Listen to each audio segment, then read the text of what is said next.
Good morning students. இப்போ வந்து characteristics of DC shunt motor and then characteristics of DC compound motor பத்தி பார்க்க போறோம். So ஏற்கனவே DC series motorல பார்த்துட்டோம். ஜெனரலா மோட்டார்னாலே நம்மளுக்கு என்ன வரும்? மூணு characteristics தான் நம்ம plot பண்ண போறோம். First one is electrical characteristics, டார்க்குக்கும் ஆர்மேச்சர் கரண்ட்டுக்கும் இடையில plot பண்ணக்கூடியது. ரெண்டாவது speed versus armature current characteristics, speed n-க்கும் armature current i-க்கும் இடையில plot பண்ணக்கூடிய characteristics. And then third one வந்து என்னது? mechanical characteristics, that is speed-க்கும் armature current-க்கும் இடையில plot பண்ணக்கூடிய characteristics தான் வந்துட்டு என்னது? mechanical characteristics. இப்போ இந்த characteristics எல்லாம் plot பண்ணணும் அப்படின்னா நமக்கு மெயினா ரெண்டு முக்கியமான ரிலேஷன் வந்து தெரியணும். One is torque is proportional to pi into IA. Torque, armature torque is proportional to pi into IA. அதே மாதிரி speed is proportional to EB by pi. ஓகேவா? இந்த ரெண்டு ரிலேஷனை வச்சு தான் நம்ம இந்த கேரக்டரிஸ்டிக்ஸே அகெயின் பிளாட் பண்ண போறோம்.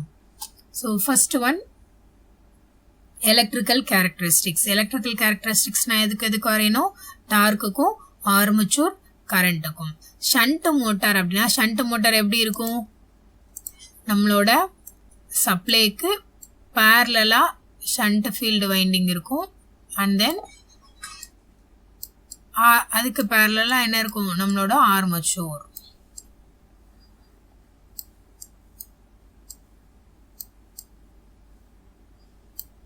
ஓகேவா? ஸோ இங்கே வந்து டிசி சப்ளை கொடுக்குறீங்க. ஸோ இந்த மாதிரி கனெக்ட் பண்ணிட்டீங்க அப்படின்னா இதான் என்னது? DC shunt motor. இப்போ எப்படி இருக்குது அப்படின்னா ஷண்ட் ஃபீல்டு வைண்டிங்கும் ஆர்மேச்சரும் பேரலாக இருக்கும். ஓகேவா? ஸோ அப்போது ஃபீல்டு வைண்டிங் வழியாக போகக்கூடிய கரண்ட்டு வேற ஐஎஸ்ஹெச்ங்கிற கரண்ட் வந்து ஃப்ளோ ஆகும். ஆர்மேச்சர் கரண்ட்டு நம்மளோட மோட்டார் வழியாக ஃப்ளோ ஆகும். சப்போஸ் நம்ம லோடை இன்க்ரீஸ் பண்ணால் கூட இந்த ஆர்மேச்சர் கரண்ட் ரைஸ் ஆகும். அந்த கரண்ட்டை சப்ளைலேருந்து எடுத்துக்குமே தவிர எந்த காரணம் கொண்டும் நம்மளோட ஷண்ட் ஃபீல்டு வைண்டிங்கில் போகக்கூடிய கரண்ட்டில் வந்து நமக்கு சேஞ்சஸ் வந்து இருக்காது. ஸோ ஷண்ட் ஃபீல்டு கரண்ட் ஐஎஸ்ஹெச் வந்து கான்ஸ்டன்ட் அப்படின்னா அந்த ஃபீல்டு வைண்டிங் ப்ரொடியூஸ் பண்ணக்கூடிய ஃப்ளக்ஸும் பை எப்படி தான் இருக்கும்? கான்ஸ்டண்டாக தான் இருக்கும். ஸோ அப்போது டிசி ஷண்ட் மோட்டாரை பொறுத்த வரைக்கும் ஃப்ளக்ஸ் பை இஸ் கான்ஸ்டன்ட். அப்போ டார்க் ஈக்குவேஷன் எப்படி இருக்கும்? Torque is proportional to IA. Torque is proportional to IA அப்படின்னா நம்ம மினிமம் ஆர்மேச்சர் கரண்ட் இன்க்ரீஸ் ஆனால் கூட அதுக்கு ப்ரொபோர்ஷனலாக அப்படியே லீனியராக என்ன ஆகும்? டார்க் வந்து இன்க்ரீஸ் ஆகும். அதனால தான் இந்த கேரக்டரிஸ்டிக்ஸ் இப்படி லீனியராக இருக்கும். ஓகேவா? அண்ட் தென் ஸ்பீடுக்கும் ஆர்மேச்சர் கரண்ட்டுக்கும் இடையில உள்ள கேரக்டரிஸ்டிக்ஸ் பார்த்தோம் அப்படின்னா எப்படி இருக்கும்? n is inversely proportional to pi, directly proportional to EB. ஓகேவா? ஸோ அப்போ இங்கே பை கான்ஸ்டன்ட். ஷண்ட் மோட்டாரை பொறுத்த வரைக்கும் பை இஸ் கான்ஸ்டன்ட் அப்படின்னா இங்கே ஸ்பீடு எதை பொறுத்து தான் வேரி ஆகும்? Back EMF. ஓகேவா? ஆல்ரெடி நம்ம பார்த்துட்டோம். பேக் EMFல ரொம்ப ஒரு சேஞ்சஸ் வந்து இருக்காது. ஸ்லைட்டாக தான் என்ன ஆகும்? நம்ம லோடை இன்க்ரீஸ் பண்ண ஆர்மேச்சர் கரண்ட் இன்க்ரீஸ் ஆச்சுன்னா பேக் EMF வந்து கொஞ்சம் தான் ட்ராப் ஆகும். கொஞ்சம் தான் வந்துட்டு என்ன ஆகும்? குறையும். ரைட்டா? ஸோ அப்போ என்ன ஆகுது? ஸ்பீடுக்கும் ஆர்மேச்சர் கரண்ட்டுக்கு இடையில கிராஃப் பிளாட் பண்ணோம் அப்படின்னா இந்த மாதிரி ஸ்லைட் வேரியேஷன் கொஞ்சம் தான் என்ன ஆகும்? அதோட ரெஃபரன்ஸ் ஸ்பீடு ரேட்டட் ஸ்பீட்லேருந்து ஸ்லைட் வேரியேஷன் தான் வந்துட்டு நமக்கு ஸ்பீடில் வந்து இருக்கும். கரண்ட் இன்க்ரீஸ் பண்ண கொஞ்சம் தான் ஸ்பீடு வந்து என்ன ஆகும்? ட்ராப் ஆகும். ஓகேவா? அதுக்கடுத்து ஸ்பீடுக்கும் டார்க்குக்கும் பார்த்தீங்க அப்படின்னா சேம். ரைட்டா? ஸோ டார்க்கும் ஸ்பீடும் எப்படி இருக்கும்? Inversely proportional. சரியா? டார்க்கும் ஸ்பீடும் இன்வெர்ஸ்லி ப்ரொபோர்ஷனல். ஸ்பீடு வந்து என்ன ஆகுது? நமக்கு கரண்ட் இன்க்ரீஸ் பண்ண டார்க் லீனியராக இன்க்ரீஸ் ஆகும். அட் த சேம் டைம் நமக்கு ஸ்பீடு என்ன ஆகும்? குறையும். ஸோ அதனால இந்த கேரக்டரிஸ்டிக்ஸ் வந்து இந்த மாதிரி இருக்கும். ஓகேவா? இவ்வளோதான் ஸ்பீட் நம்மளோட electrical characteristics, speed and armature current characteristics, and then speed torque characteristics of DC shunt motor. ஓகேவா? அதுக்கு அடுத்தது characteristics of DC compound motor. Compound மோட்டாரை பொறுத்த வரைக்கும் என்ன சொல்லுவோம், காம்பவுண்ட் மோட்டார்னாலே அதில் ஷண்ட் ஃபீல்டு வைண்டிங்கும் இருக்கும், சீரிஸ் ஃபீல்டு வைண்டிங்கும் இருக்கும். Long shunt, short shunt. Long ஷண்ட்னா எப்படி இருக்கும், ஆர்மச்சூர் சீரிஸ் ஃபீல்டு வைண்டிங் அந்த ரெண்டு காம்பினேஷனுக்கு பேரலாக ஷண்ட் ஃபீல்டு வைண்டிங் இருந்துச்சு அப்படின்னா அது லாங் ஷண்ட்டு. அதே மாதிரி ஆர்மச்சூருக்கு பேரலாக ஷண்ட் ஃபீல்டு வைண்டிங் இருந்துச்சு அண்ட் அந்த காம்பினேஷனுக்கு சீரிஸாக சீரிஸ் ஃபீல்டு வைண்டிங் இருந்துச்சு அப்படின்னா அது ஷார்ட் ஷண்ட். ஓகேவா?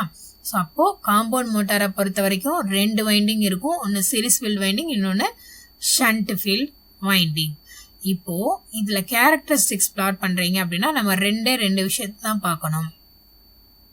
சீரிஸ் ஃபீல்டு வைண்டிங் வந்து ஷண்ட் ஃபீல்டு வைண்டிங்க்கு சப்போர்ட் பண்ணுச்சு அப்படின்னா தட் இஸ் குமுலேட்டிவ் காம்பவுண்ட். ஓகேவா? குமுலேட்டிவ் காம்பவுண்ட் கேரக்டரிஸ்டிக்ஸ், இன்னொன்று டிஃபரன்ஷியல் காம்பவுண்ட் கேரக்டரிஸ்டிக்ஸ். ரெண்டு கிராஃப் தான் வந்து பிளாட் பண்ண போறீங்க. First one, series field winding வந்து ஷண்ட் ஃபீல்டு வைண்டிங்க்கு சப்போர்ட் பண்ணுச்சுன்னா அது cumulative compound. Series field winding வந்து ஷண்ட் ஃபீல்டு வைண்டிங்க்கு அப்போஸ் பண்ணுச்சு அப்படின்னா அது வந்து டிஃபரன்ஷியல் காம்பவுண்ட்.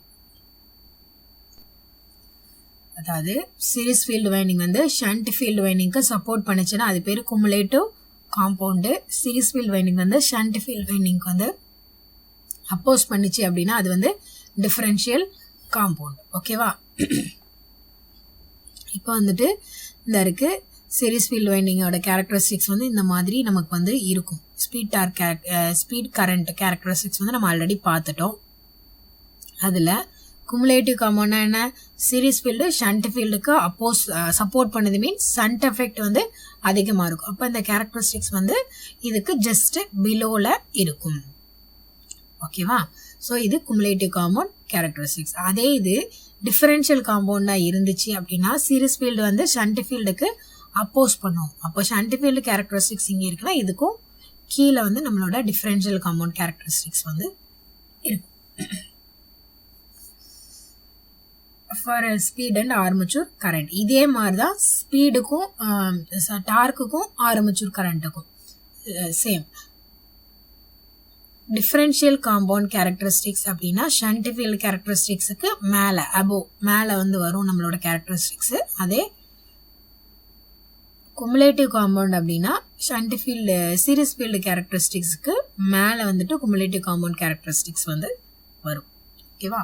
ஸோ இதில் நம்ம மெயினாக ஞாபகம் வச்சிருக்க வேண்டிய ரெண்டு டேர்ம் என்ன அப்படின்னா, குமுலேட்டிவ் காம்பவுண்ட் அப்படின்னா சீரிஸ் ஃபீல்டு ஷண்ட் ஃபீல்டு வைண்டிங்க்கு சப்போர்ட் பண்ணும் அப்படின்னா அது பேர் குமுலேட்டிவ் காம்பவுண்ட் கேரக்டரிஸ்டிக்ஸ். அதே series field winding shunt field வைண்டிங்க்கு அப்போஸ் பண்ணிச்சு அப்படின்னா அது டிஃபரன்ஷியல் காம்பவுண்ட் கேரக்டரிஸ்டிக்ஸ். ஓகேவா?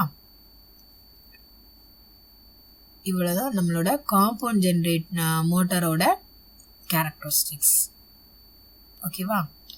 ஸோ இது வந்து இப்போ நம்ம ரெண்டு வைண்டிங் பார்த்துருக்கோம் இல்லையா, சீரிஸ் ஃபீல்டும் இருக்குது ஷண்ட் ஃபீல்டும் இருக்குது. அப்படிங்கிறதுனால இதில் வந்து என்ன, சீரிஸ் மோட்டரை பொறுத்த வரைக்கும் ஹெவி லோடில் வந்து ஆப்ரேட் பண்ணலாம். ஷண்ட் மிஷினை பொறுத்த வரைக்கும் ஸ்பீடு வந்து என்ன ஆகும், கண்ட்ரோலில் இருக்கும். ஸ்பீடு வந்து நியர்பை ரேட்டட் ஸ்பீடில் தான் வந்துட்டு ரன் ஆகும். ஓகேவா? ஸோ அப்போது காம்பவுண்ட் ஜென்ரேட்டரை பொறுத்த வரைக்கும் இங்கே சீரிஸ் ஃபீல்டு வைண்டிங்கும் இருக்குது ஷண்ட் ஃபீல்டு வைண்டிங்கும் இருக்குன்னா நம்ம வந்து ஹெவி லோடுலையும் ஆப்ரேட் பண்ணலாம், நம்மளோட ஸ்பீடையும் என்ன பண்ணிக்கலாம், கான்ஸ்டண்ட்டாக மெயின்டைன் பண்ணிக்கலாம். ஸோ எங்கெல்லாம் வந்துட்டு நம்ம கரெக்டாக எக்ஸாக்டாக கான்ஸ்டன்ட் ஸ்பீடில் ரன் பண்ணணும், at the same time heavy லோடையும் கேரி பண்ணணும் அப்படின்னு திங்க் பண்ணுறோமோ அந்த இடத்துலலாம் நம்ம காம்பவுண்ட் மோட்டார் வந்து யூஸ் பண்ணுவோம். ஃபார் எக்ஸாம்பிள் லிஃப்ட்டு, எலிவேட்டர் இந்த மாதிரி இடங்கள்லாம் வந்துட்டு பெரும்பாலும் நம்ம யூஸ் பண்ணக்கூடியது காம்பவுண்ட் மோட்டார் இல்லைன்னா compound generator. Okay, thank you students. Thank you for watching.